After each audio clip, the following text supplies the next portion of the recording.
Hello everyone, welcome to all of your online classes of New Malwa Senior Secondary School Mallan. It's your chemistry subject and today we are going to start your next unit of chemistry, that is structure of atom. So let's start. As you know students, in your last video मतलब हमने आपके last unit में matter के बारे में discuss किया था। मतलब जो हमने केमिस्ट्री के बेसिक कंसेप्ट पढ़े थे उसमें सबसे पहले आपका मैटर आया था। ओके, एंड उस मैटर में हमने देखा था जो ईच मैटर होता है, मतलब कोई भी ऑब्जेक्ट जिसकी कोई ना कोई स्पेस होती है, कोई ना कोई वॉल्यूम होता है, उसको हम मैटर का नेम देते हैं।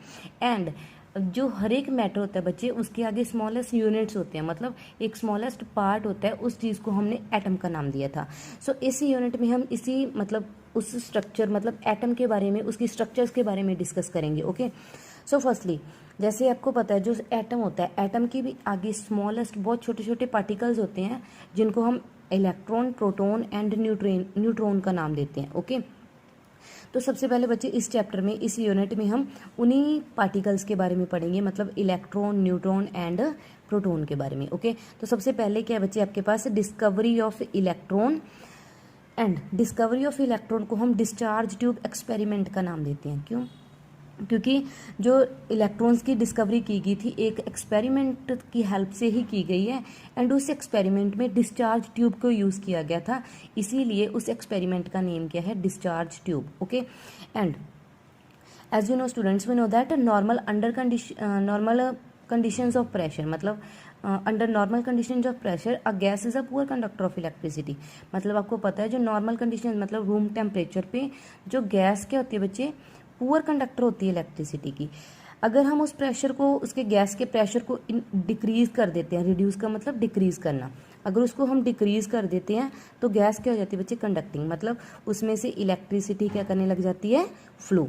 ओके, तो इसकी हेल्प से मतलब उस गैस को हमने एक डिस्चार्ज ट्यूब में फिल करना है एंड उसके टेम्परेचर को उसके प्रेशर को रिड्यूस करके इलेक्ट्रॉन्स की स्टडी के बारे में डिस्कस करना है। ओके, तो उसके लिए आपके पास सबसे पहले आपने क्या करना है, इस एक्सपेरिमेंट में आपके पास क्या है, डिस्चार्ज ट्यूब है which is cylindrical hard glass tube, मतलब सिलेंड्रिकल शेप की है, हार्ड ग्लास की बनी हुई है। ओके, एंड इसको बच्चे इसके बोथ हैंड्स को सील किया गया है, it's sealed at both the ends and fitted with 2 metal electrode, and उसके बीच में आपने 2 मेटल इलेक्ट्रोड्स लेनी है। ओके, एंड उस मतलब ये ट्यूब है, डिस्चार्ज ट्यूब है, उसमें आपने एक गैस फिल करनी है। ओके, तो सबसे पहले अंडर नॉर्मल प्रेशर, मतलब आपको पता है 1 एटमॉस्फेयर प्रेशर पे एंड नॉर्मल टेम्परेचर पे, उसमें से कोई भी आपको ऑब्जर्वेशंस देखने को नहीं मिलेंगी। बट एज यू जैसे ही हम उसको उसका प्रेशर रिड्यूस करेंगे तो उसमें से जो इलेक्ट्रिसिटी कंडक्ट करनी स्टार्ट करेगी एंड उस गैस में से क्या होगा, लाइट अमिट होगी। ओके, जिसकी हेल्प से हम आगे इलेक्ट्रॉन्स की स्टडी को डिस्कस करेंगे। हाँ जी, तो इसके लिए जैसे आपके पास एक्सपेरिमेंट में मैंने बताया कि आपने एक सिलेंड्रिकल शेप की डिस्चार्ज ट्यूब लेनी है, उसके दोनों एंड्स को सील किया गया एंड उनके बीच में क्या लगाए गए हैं, 2 इलेक्ट्रोड्स, एंड एक इलेक्ट्रोड को जो नेगेटिव साइड है उसको कैथोड का नेम देते हैं, जो पॉजिटिव इलेक्ट्रोड होती है उसको एनोड का नेम देते हैं। ओके, एंड उनके बीच में जो हाई वोल्टेज अप्लाई की गई है, मतलब नेगेटिव टर्मिनल को नेगेटिव के साथ कनेक्ट किया गया, पॉजिटिव को पॉजिटिव के साथ। ओके, एंड उसमें आपने एक जो गैस फिल की गई है। ओके, तो इसमें क्या बच्चे, जैसे ही हम उसका प्रेशर को रिड्यूस करेंगे तो उसमें से इलेक्ट्रिसिटी कंडक्ट करने लगेगी। ओके, तो द एमिशन ऑफ लाइट की ceases when the pressure is reduce to 10⁻⁴ atmosphere, and उसमें से एमिशन होना स्टार्ट होगा लाइट का जब उसका प्रेशर कितना रिड्यूस हो जाएगा, about 10⁻⁴ atmosphere. Okay, but the walls of discharge tube opposite to the cathode, जैसे मैंने आपको बताया जो कैथोड किस साइड पे, इधर वाली नेगेटिव साइड पे कैथोड है, जब इसमें से मतलब इसके प्रेशर को रिड्यूस करेंगे गैस के तो इलेक्ट्रिसिटी इसमें से फ्लो करने लगेगी, जिसके कारण वो क्या करेगा, एक लाइट अमिट करेगा, जो लाइट उसकी जो मतलब ग्लोइंग है उसकी दूसरी साइड दिखाई देगी। जैसे कैथोड इधर पड़ा है एंड उसकी जो ग्लोइंग होगी, मतलब जो लाइट आपको दिखाई देगी ग्रीनिश कलर की, वो आपको उसकी opposite side, that means anode वाली साइड दिखाई देगी, एंड उस इफेक्ट को हम किस चीज़ का नाम देते हैं, फ्लोरेसेंस। ओके, एंड जैसे मैंने आपको बताया जो कैथोड है वो नेगेटिव टर्मिनल है ना, तो वो दूसरी साइड पे मतलब उसकी ग्लोइंग से आपको पता चलेगा कि इस पे कौन सा चार्ज होता है, नेगेटिव चार्ज होता है। क्यों? क्योंकि ये कौन सी साइड पे जाके ग्लो करने लगा है, पॉजिटिव, क्योंकि ये पॉजिटिव की तरफ अट्रैक्ट हुआ है, इसका मतलब इसके ऊपर कौन सा चार्ज है, नेगेटिव चार्ज। ओके, एंड बच्चे इसमें जो मतलब इस एक्सपेरिमेंट में जो फ्लोरेसेंस हुई है, फ्लोरेसेंस मतलब इस जो ग्लोइंग हुई है लाइट की, इसको हमने फ्लोरेसेंस का नाम दिया था, वो किसके कारण हुई है? क्योंकि जो लाइट उसने एमिट की थी वो वॉल्स से स्ट्राइक की, जिसके कारण वो ग्लो करने लगा।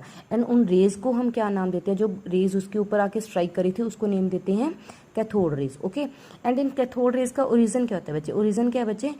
Cathode rays initially originate from metal, मतलब जो मेटल से ओरिजिनेट होती है विच कॉन्स्टिट्यूट कैथोड, जिसमें कैथोड कॉन्स्टिट्यूट किया होता है। Okay, these are also formed due to bombardment of molecule of gas inside the discharge tube. मतलब ये क्यों फॉर्म हुई है, मतलब कैथोड रेज कैसे बनी है? क्योंकि बम्बार्डमेंट हुई है मॉलिक्यूल की, कैथोड रेज की, किसके साथ? गैस के मॉलिक्यूल्स के साथ। जो गैस के मॉलिक्यूल्स हैं डिस्चार्ज ट्यूब से स्ट्राइक किए, जिसके कारण उनमें से एक ग्लोइश हुई है, मतलब ग्लोइंग हुई थी, उसको हमने फ्लोरेसेंस का नाम दिया था, उसी से कैथोड रेज का नाम आया। ओके, उसके बाद बच्चे नेक्स्ट आपके पास कैथोड रेज की प्रॉपर्टीज़ हैं। तो आपको पता है जैसे जो लाइट होती है मेनली स्ट्रेट लाइन में ट्रैवल करती है, वैसे ही कैथोड रेज भी क्या है बच्चे? स्ट्रेट लाइन में ट्रैवल करती हैं। इसका आपको कैसे पता चलेगा?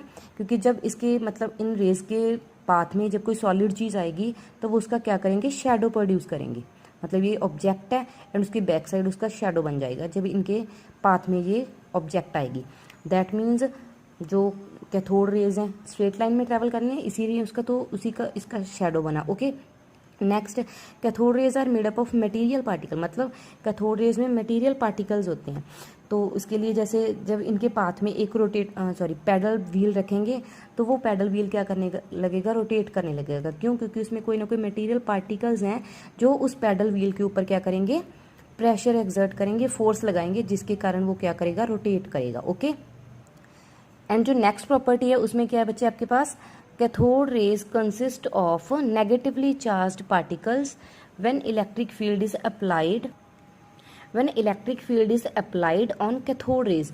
मतलब जब हम कैथोड रेज के ऊपर इलेक्ट्रिक फील्ड अप्लाई करते हैं तो जो कैथोड रेज हैं, मतलब जैसे हमने इलेक्ट्रिक फील्ड अप्लाई किया, इलेक्ट्रिक फील्ड अप्लाई करने का मतलब जो 2 मेटल प्लेट्स लगी हैं, ओके, मतलब जो टर्मिनल्स होते हैं, तो जो कैथोड रेज होंगी बच्चे वो पॉजिटिव की तरफ अट्रैक्ट होंगी।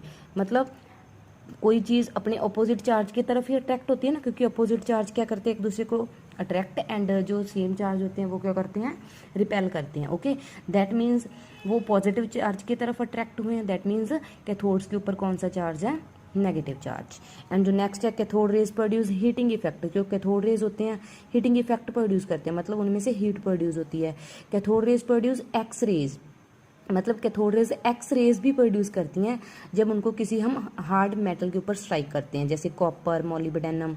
Okay, cathode rays can pass through thin foil of metal like aluminium. Okay, ये इनमें से मेटल मतलब एल्यूमिनियम वगैरह में से पास कर जाती हैं। Cathode rays ionize the gas, मतलब किसी गैस को आयोनाइज, उनके आयन्स बना देती हैं। Cathode raise affect the photographic plate, जब इनको कैथोड रेज को फोटोग्राफिक प्लेट के ऊपर स्ट्राइक करते हैं तो उनको अफेक्ट करती हैं। उस प्रोसेस को हम फॉगिंग का नेम देते हैं। ओके, एंड जो लास्ट है बच्चे इसकी property, cathode ray strike against a glass surface और a screen coated with zinc sulphide, मतलब जिंक सल्फाइड के ऊपर ये क्या करती है? स्ट्राइक करती हैं, तो ये फ्लोरेसेंस प्रोड्यूस करती है, मतलब ग्लोइंग प्रोड्यूस करती हैं। ओके, तो उसके बाद मतलब ये प्रॉपर्टीज के बेस पे मतलब जो उन कैथोड रेज में मटेरियल पार्टिकल्स होते हैं, मतलब हमने जैसे पढ़ा ही है, जो क्योंकि आपने पढ़ा था ना, सेकंड प्रॉपर्टी पढ़ी थी, क्योंकि कैथोड रेज में क्या होती हैं? मटेरियल पार्टिकल्स होते हैं, जिसके कारण वो पैडल व्हील रोटेट करता था। ओके, एंड इस पे जो क्या होता है? नेगेटिव चार्ज होता है। तो उन प्रॉपर्टीज़ के बेस पे हम ये क्या कंक्लूजन निकाल रहे हैं? जो पार्टिकल्स होते हैं बच्चे जिनके ऊपर नेगेटिव चार्ज होता है उनको हम किस चीज़ का नाम देते हैं? Electrons. That means in cathode rays में जो मटेरियल पार्टिकल्स होते हैं वो क्या होते हैं? इलेक्ट्रॉन्स होते हैं, जिनके ऊपर कौन सा चार्ज होता है?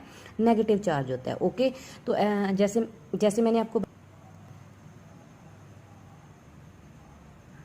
जैसे मैंने आपको बताया, जो इलेक्ट्रॉन्स के ऊपर नेगेटिव चार्ज होता है एंड जो उस चार्ज की वैल्यू कितनी होती है बच्चे?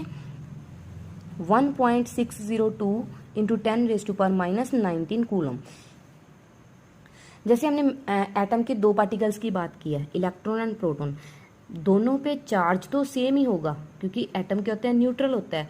दैट मीन्स उसमें 2 पार्टिकल्स होते हैं, इलेक्ट्रॉन एंड प्रोटॉन। ओके, दोनों पे चार्ज सेम होता है, जिसके कारण कोई भी एटम न्यूट्रल होता है। तो इसके लिए जितना चार्ज इलेक्ट्रॉन पे होता है उतना ही प्रोटॉन पे होता है, जस्ट उसके साइन का फर्क होता है, क्योंकि इलेक्ट्रॉन पे कौन सा चार्ज होता है, नेगेटिव चार्ज, इसीलिए इसका चार्ज कितना होगा -1.602 इंटू 10⁻19 कूलम, बट जो प्रोटॉन है उसका क्या होगा, पॉजिटिव। एंड उसके बाद बच्चे जो इलेक्ट्रॉन का मास होता है उसको हम E/E/m से मतलब कैलकुलेट करते हैं। E क्या होता है, इलेक्ट्रॉन का चार्ज, उसके बाद E/m रेशो लेते हैं। E/m रेशो की वैल्यू कितनी होती है 1.76 इंटू 10⁸ तो इन दोनों को कैलकुलेट करके हमारा जो इलेक्ट्रॉन का मास आ जाता है वो कितना होता है 9.10 इंटू 10⁻31 kg। ओके, हाँ जी, तो ये तो हमारा था इलेक्ट्रॉन की डिस्कवरी।